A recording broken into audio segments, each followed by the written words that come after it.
Oui, Monsieur le Président, sur ce rapport, sur le fond, peut-être que vous avez raison, on ne sait pas, puisque vous évoquez des conditions nouvelles. Les choses qui nous embêtent, c'est que, on n'a pas l'information sur les propositions de la région, d'une part. Je vous les ai faites, elles sont claires. On ne l'a pas dans le document qui nous a été remis. La deuxième chose, c'est que selon les informations que vous nous avez données, les propositions de la région seraient arrivées le 22 novembre. Il y a eu une réunion de la 4e commission le 5 décembre, autant que je me souvienne, même si nous étions assez peu nombreux. On avait peu de sujets à l'ordre du jour. Je ne comprends pas qu'on n'ait pas pu évoquer ce sujet-là. C'est la raison pour laquelle, si je le répète, il est possible que votre demande soit fondée si on avait les éléments.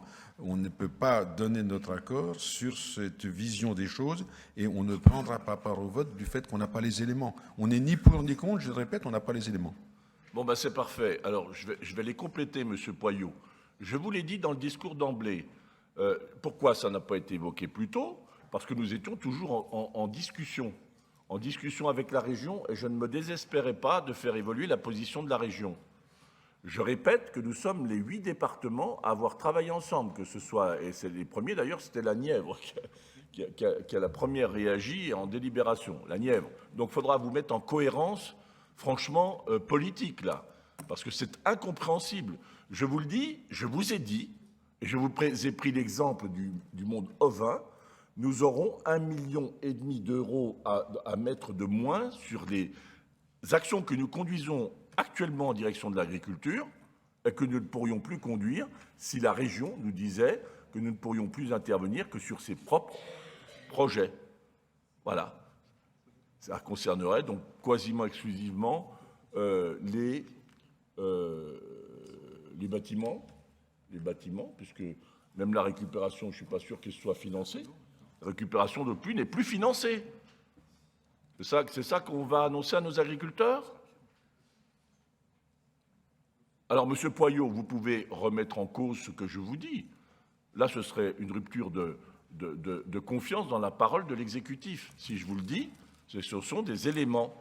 Alors, vous me dites, je n'ai pas les éléments, très bien, je vous les donne.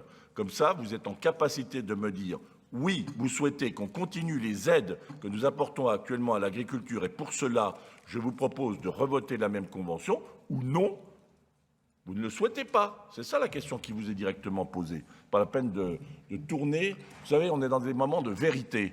Le peuple, il a besoin de vérité. Il a besoin de vérité et de clarification.